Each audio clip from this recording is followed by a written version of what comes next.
We're good. How are you? Good. How are you? Good. Thanks so much for joining us. We're excited to have you. Yeah, thanks for having me.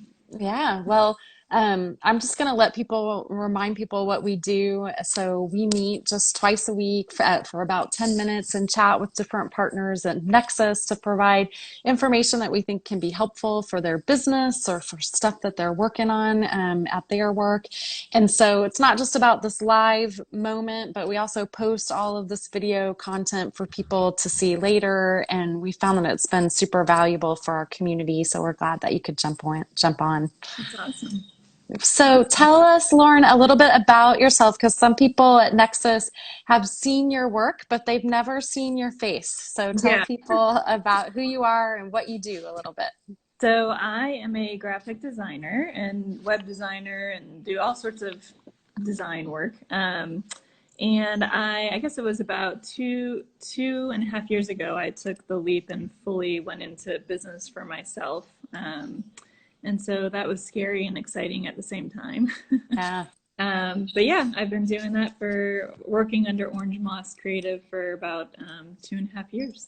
that's awesome. Yeah. And just tell people just a little bit about your experience. So you started your own business, but before that, you worked on some really fun and exciting brands. So just hmm highlight some of the different businesses or brands that you've worked with. Sure. Yeah. So when I was in grad school, I worked for a PR company, which was pretty cool. Got to see that side of things working for in PR. I worked for an events management company. And then after I graduated, my first job after grad school was with Calphalon, the Newell Rubbermaid company. And Yeah, good just so cookware we know each brand. other, yeah. And that was just an awesome job. I think I was there for about 5 years, and that was just a great community of just the employees were awesome. The brand was great. I still use my Calphalon cookware. Giving a little Yes. plug on here. And then yeah, I had my first son, and I went back to work for about a year after he was born, and then I left Calphalon to work at a church part time. And then that was kind of when I started my freelancing. I Yeah. had a little bit more time working part time and being home with my son part time. I found that I had some free time, and I always wanted to start my own business. So I took that opportunity to take on freelance clients, and it just built and built and built. And then we ended up moving from Atlanta to Milwaukee, and I took the opportunity to just dive in full time on my Yep. own. And that's where we Well, are. and you are an example of remote work for sure. hmm So, like you mentioned, you lived in Atlanta, then you're in Milwaukee, now you're in Texas. Yeah. And I think you're a great example of at least my partnership with you and our partnership with Nexus with you is that it doesn't really matter where you live. We have a fantastic relationship, working Mhm. relationship, and all that can be done virtually. It can be done in person too, but it works virtually, right? Yeah, it does. It's definitely, it's a little bit more difficult because you have to have a certain amount of discipline to work from home. But I feel like Yeah. I've, kind of found that groove. It's hard. I've got three boys here, so since the COVID stuff, that's been challenging. One of them is in second grade, so I've had to kind of work a few hours into my day of helping him with distance learning. So that's been probably the most challenging part recently about working from home. Yeah, because It you is, were working from home before, but yeah, now it's homeschooling and your husband is around a little bit more, yeah. also working from home, right? I now have a office mate. Yes, so You have a I coworker. I have a coworker, so I frequently have my Zoom meetings in my closet so that we can have meetings at the same time and not hear each other. Yeah, Well, I think it's fun for you just to share that with people that like I feel so often people have been saying work from home during this time, but it's so much more than that. It's yeah, work from home plus a lot of additional responsibility, and just how we can all have a little grace with each other is yeah. so important during this time. And be okay if we see each other in the closet. Right. I know. At this point, everybody understands that you've got to be scrappy and figure it out. So Yeah. that's the nice thing too. Everybody's in the same boat. Well, I wanted to jump in. You are what I just want to share with everyone what I would say is a branding and graphic design expert. You have a lot of expertise in bringing brands to life, and I thought we could talk a little bit about that. And one of the things that I always like to tell people is sometimes, and you're going to talk about this too a little bit, but I thought it could help us jump in, is I feel like sometimes immediately when they start a new business or feel like they want to update branding, they immediately go to logo, but it's so Mhm. much more than that, right? Yeah, Like it's what it you totally is. communicate and Yeah.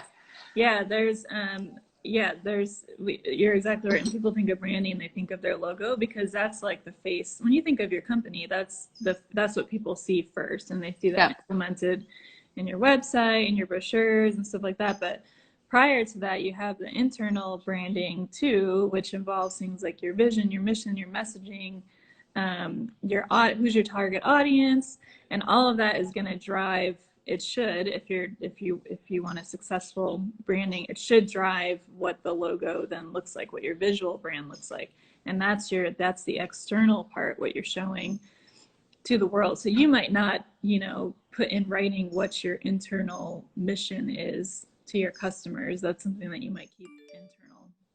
But yeah, your external branding is your logo and your visual things that people see.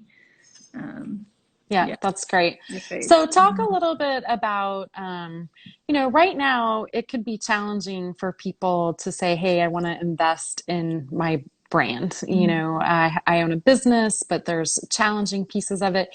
And you had some thoughts around, how can you invest in your brand well, not just during this time, but any time. And some of it is brand identity, but it's more than that. Why don't you share with people the importance of that and what you think the elements are? Yeah, it's definitely an investment, especially if you want your company if you're in it for the long haul. And like you mentioned, when I say investment, some of it's monetarily. It is going to cost you some money to have a brand identity developed, but it's worth it in the long run because if you invest in somebody that's going to do it the right way, your logo and your visual brand should last for years to come. So Yeah. if you do it the right way up front, if you've done your internal branding where you figured out your mission and your vision and what you want to portray to people, then you hand that over to the designer and they put a face to that. A lot of times too is that logos are more than just a pretty graphic that you put out there. They should Yeah. be communicating something. So there's a lot of strategy behind them as well. But yeah, and then I forget who, I was trying to figure out who I heard say this once, but it describes branding perfectly. I wish I could credit who said it. But your brand is not what you say it is. It's what other people say it is. So if Yeah. you've done your work in trying to communicate what your brand is to your audience, they in turn, what are they saying who you are? Yeah. They can say who you are and it's in line with what you say you are, then that's a successful branding. Yeah. That's great. Yeah. So I do think the point is well taken to remind ourselves that although it is an investment, it's something that lasts for a long time. Mm-hmm. If you do branding well, it's not like something you're changing every year. And I always recommend that you don't, right? Because at the end of the day, if you change your brand often or your messaging often, then to your point, people won't know who you are and what Right. you stand for. So it's having that consistency. And we tend to get way, more bored with what we have as Mm-hmm. business owners than consumers who are seeing it every day sometimes, right? So Yeah. talk about a little bit more, and this is one of the things that I really appreciate with you as a designer is that, some people just jump in and start creating visual brand language. And I always tell someone, you'll know that you're working with a great designer if they ask great upfront questions. Mm-hmm. And you talk about that the discovery session is so important. So talk to me a little bit about why it's important to you, and what do you need from a client or a business that you're working with to make sure that you have all the information to give them a really good output. Yeah. So I do. I always have a discovery session. And to be honest with you, sometimes when someone calls me because they've heard my name or something, or someone has referred them to me, sometimes just from the initial phone call, I will gather a lot of the information that I would normally ask in a formal discovery session without having a formal discovery session. Yeah. Like you guys, Nexus was a perfect example. You guys had all of your stuff together. You knew what your vision was. You knew you had it all together, and just listening to you talk about it, I answered a lot of the questions that I would have asked you. So, I don't think we had a formal discovery Yeah. meeting, but a lot of my clients don't think about that. And so I do have a list that I'll send them. Usually I'll send it to them prior to us having the actual discovery meeting so they can look through the questions and know what they should be thinking about. And that's usually things like, I have a few sample questions here. If you had to describe your business in one word, what would it be and why? And that really forces them that's hard Yeah. to just think of one word. So that really helps them think about what the core of it is. And that helps me to start kind of visualizing, okay, what do they want the face of it to be? What was your business start? Why was your business started, and what was the motivation? So Mm, understanding, that's again going it's deeper, great. meaning what are the strengths and weaknesses of your business, and that kind of brings up things that they like and things that they don't like that maybe want to change. So it helps me kind of figure out what they might want to stay away from. Who's your business's primary target audience? That helps a lot. While that's strategy for them, it helps me with the style of the logo. Yeah. What three attributes would you like your target audience to think of when they look at your new branding? In your opinion, what defines a successful logo? Because that's very subjective. Yeah. Again, it comes down to style too. And who are some of your competitors? I like to look at the competitors to see what we can do different and to kind of stay away from them. But yeah, the discovery meeting, I would argue, is the most important part of the logo Yeah. development, or even, kind of do a discovery with website development too. I think that's great. And I think, to your point, that helps you, right? Mhm. So, of course, people can go out and start making designs, but if you don't have the foundation information that you need in order to help give a good product, then there can just be a lot of versions or revisions, or people Yeah. feel like they're not getting what they're looking for. But a lot of it really is dependent on that discovery meeting and making sure that everybody knows what you want the brand to stand for in words Mhm. first, and Yeah. then that can come to life visually. Yeah. And actually, you make a good point with the words. I can tell a lot. Like someone, if I ask them to describe their business in one word, they're going to give me a word, but then they're also going to obviously elaborate on that. And Yeah. just how they talk about it, their tone of voice, the words that they choose, I get a lot from that too, to kind of figure out, okay, where are we going with this? Yeah, that's great. So, Yeah. lastly, there's so much that's hard in design, right? When people start to give feedback of what they like, what they don't like, how do you recommend when you're working with a client? And a lot of people probably that you work with, they're not used to giving feedback on creative, or so it becomes very personal and Mhm. subjective. How do you recommend that? As you're working with business owners, how they provide you or any graphic designer feedback, how can you do that successfully and well? I think they always need to have their target audience in mind. Yeah. There's a lot of like personal brands out there now where it's like a one man, one woman show where their personal likes and dislikes are going to come into their brand, and that's totally fine. But if you're Yeah. running a company, like if you have a product or something that you're selling, you really need to think, just kind of step away from what you like and don't like, things like color. I get a lot of times people will say in a kickoff meeting, well, I really like blue, so I'd really like to incorporate blue in my logo. Yeah. And sometimes I have to say, okay, well, I like that you like blue, but how is that going to come off, in portraying what you're trying to sell? Because Because, you asked age group, what you're right. selling, what emotion you want it to drive, and maybe blue doesn't work with any of Yeah, that. like I'll give a real life example that was really good. I just finished a logo for a pediatric dentist who's starting his own practice soon. And he had the foresight and the forethought to say, I don't want red in my logo. And I don't know if he likes red or not. Red might be one of his favorite colors or not, but I don't want red in my logo because I don't want my patients or my future patients to see red and have it trigger in their mind blood.